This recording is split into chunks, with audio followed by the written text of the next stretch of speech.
എന്താ ചെയ്യാ, തമാശയായിരിക്കുന്നില്ലയോ? ഒറ്റ പോലും ആരും പറിക്കുന്ന അവർക്ക് ഇഷ്ടമല്ല.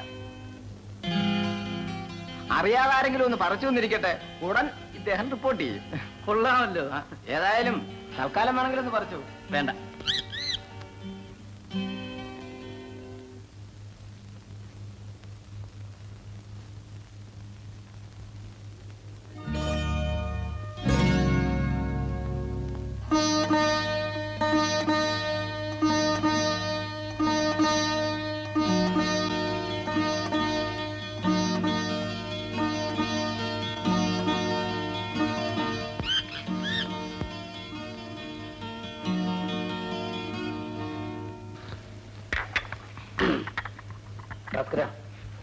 എന്തായാലും എനിക്കൊരു വീട് കിട്ടിയേ പറ്റൂ.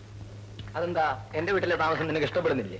അതുകൊണ്ടല്ല, എന്റെ അവിടുത്തെ താമസം നിന്റെ സഹോദരിക്കും മറ്റും ബുദ്ധിമുട്ടാണെന്ന് തോന്നുന്നു. നിനക്കങ്ങനെ തോന്നാൻ കാരണം? ഞാൻ നിന്റെ വീട്ടിൽ താമസമാക്കിയിട്ട് അവൾ ഇതുവരെ എന്നോടൊരു പരിചയഭാവം പോലും കാണിച്ചിട്ടില്ല. ഞാൻ എന്ത് ചോദിച്ചാലും മറുപടി പറയാറുമില്ല. നീ മനസ്സിലാക്കി കാണുമെന്നാണ് ഞാൻ കരുതിയത്. അവൾ ആരോടും സംസാരിക്കാറില്ല. അവൾ ഊമയാണ്.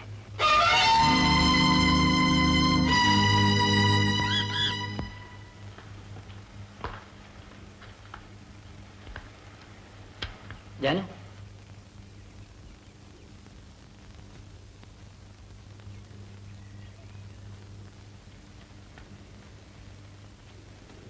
ജാനു, ഞാൻ ഇന്നും കണി കാണാറുള്ളത് റോസാപ്പൂവും അതിനേക്കാൾ മനോഹരമായ നിന്റെ മുഖവുമാണ്.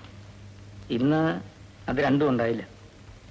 നിനക്കറിയാമോ, എല്ലാം തികഞ്ഞതായിട്ട് ഈ ലോകത്ത് ഒരു വസ്തുവുമില്ല. നീ വിഷമിക്കാതെ, നിനക്കൊരു കുറവുമില്ല. ഞാനല്ലേ പറയുന്നത്.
വല്ലാത്ത തലവേദന, തീരെ സുഖമില്ല.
ക്ഷമിക്കണം ഭാസ്കര. ജയൻ, നിന്നിൽ നിന്ന് ഞാൻ ഒരിക്കലും പ്രതീക്ഷിച്ചില്ല. ഈ തെറ്റ് ഞാൻ തിരുത്തും. ജാനുവിനെ ഞാൻ വിവാഹം കഴിക്കും. പിന്നെ നീ അച്ഛനെ ബഹുമാനിക്കുന്നു എന്ന് പറയുന്നതിന്റെ അർത്ഥം? ഞാൻ ബഹുമാനക്കുറവൊന്നും കാണിച്ചില്ലല്ലോ.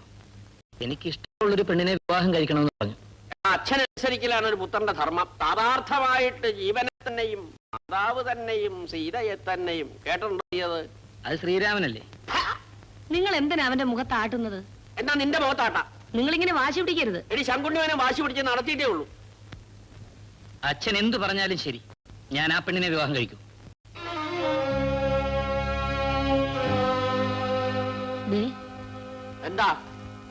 നമുക്ക് അവിടം വരെ ഒന്ന് പോയി നോക്കിയാലെന്താ? നോക്കിയാലെന്താ? നല്ല സ്ത്രീധനം കിട്ടണം. എനിക്ക് ആവശ്യം പണമാ. കൊറേയൊക്കെ മക്കൾ ഇഷ്ടവും നോക്കിയേ പറ്റൂ. പിന്നെ നിങ്ങൾക്ക് അവിടെ വരെ ഒന്ന് പോയി അന്വേഷിച്ചുകൂടെ? അവന്റെ ഇഷ്ടവും നമ്മൾ നോക്കിയില്ലെന്ന് വേണ്ട. ഇന്ന് വരെ നീ പറഞ്ഞത് എല്ലാ അനർത്ഥത്തിലേ കലാശിച്ചിട്ടുള്ളൂ. ഇതും കൂടെ ഒന്ന് പരീക്ഷിച്ചോളെ. ഈ പുരയിടം കൂടാതെ മറ്റു വരുമാന മാർഗങ്ങൾ എന്തൊക്കെയുണ്ട്? കുറച്ച് നെൽകൃഷിയുണ്ട്. ഞങ്ങൾ രണ്ടുപേരല്ലേ ഉള്ളൂ. പറഞ്ഞ പോലെ ചോദിക്കാൻ മറന്നുപോയി. കുട്ടികളൊക്കെ ഇവിടെ. ഞാൻ കല്യാണം കഴിച്ചിട്ടില്ല. കൃഷികാര്യാദികളൊക്കെ ഉണ്ടെന്ന് പറഞ്ഞല്ലോ. എത്ര ഏക്കറുണ്ട്? ഏക്കറൊന്നുമില്ല, ഒരു 30 സെന്റ് വരും. അങ്ങ് പോകാതെ. മോളുടെ പേരെന്താ? ജാനകി. ഞാൻ ജാനു എന്ന് വിളി. ഇന്നത്തെ കാലത്ത് കൂടുതൽ പഠിച്ചത് കൊണ്ടൊന്നും വലിയ പ്രയോജനമില്ല. എന്നാലും ചോദിക്കണമല്ലോ. മോൾ ഏത് ക്ലാസ് വരെ പഠിച്ചു? അവള് ജയൻ ഒന്നും പറഞ്ഞില്ല. അവൻ പറഞ്ഞുകൊണ്ടാണല്ലോ ഞങ്ങളെ കൂടെ അവളെ തിരിച്ചത്. അവൾക്ക് സംസാരിക്കാൻ കഴിവില്ല.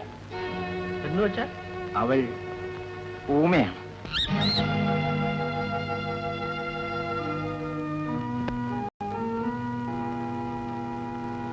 ഇപ്പൊ എങ്ങനെ ഇരിക്കണടി? നിന്റെ അല്ലേ മോനെ ഈ നാക്കും മൂക്കും ഇല്ലാത്തവർക്കേ കിട്ടുള്ളൂ. എടി നിന്റെ ഒക്കെ വാക്ക് കേട്ട് ഇറങ്ങി തിരിച്ച എന്നെ വേണ്ടി അടിക്കാൻ. സ്ത്രീനായകത്വം, ശിശുനായകത്വം, ബഹുനായകത്വം, ഇത് മൂന്നും ഉള്ളടം നശിപ്പാ. പുളിങ്കുരു പോലെ കാശെണ്ണി കൊടുത്ത് എന്റെ ചെറുക്കനെ പഠിപ്പിച്ച് നാക്കും മൂക്കും ഇല്ലാത്തതിനെ കെട്ടിക്കാനല്ല. ഇത് അന്ന് പറഞ്ഞ ചെറുക്കനെ ഇവിടെ താമസിപ്പിച്ചത്.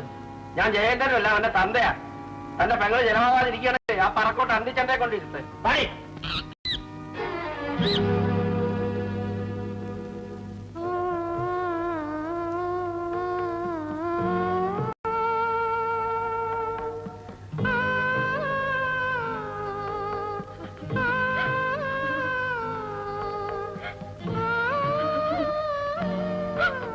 എന്റെ കരച്ചില് നീ കാരണമായി ഞാനിതൊക്കെ കേൾക്കേണ്ടി വന്നത്.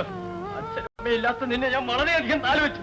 അതിന്റെ ഫലം എനിക്ക് കിട്ടായി. നീ എന്നെ കരയുന്നു.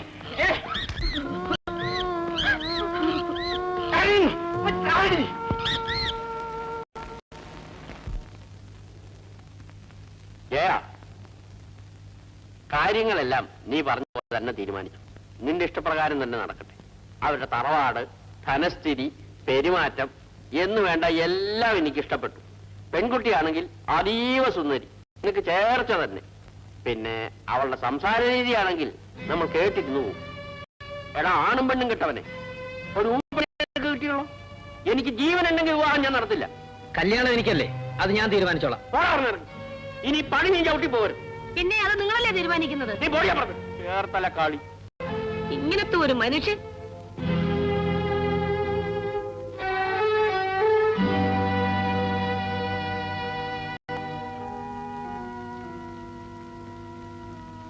അച്ഛൻ പറയുന്നതിലും കാര്യമില്ലേ മോനെ? നിനക്ക് ആ പെണ്ണിനെ അല്ലാതെ വേറെ ആരും കിട്ടില്ലേ?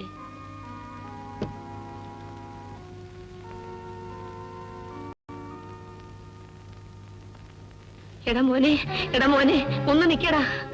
അമ്മ പറയുന്ന നീ ഒന്ന് കേക്ക്. എന്റെ വാശി നടക്കുമെന്ന് ഞാനും ഒന്ന് നോക്കട്ടെ. നിങ്ങൾ രണ്ടുപേരും കൂടി ഇങ്ങനെ വാശി പിടിച്ചാൽ എങ്ങനെയാ? അച്ഛന്റെ സ്വഭാവം നിനക്ക് അറിഞ്ഞുകൂടെ?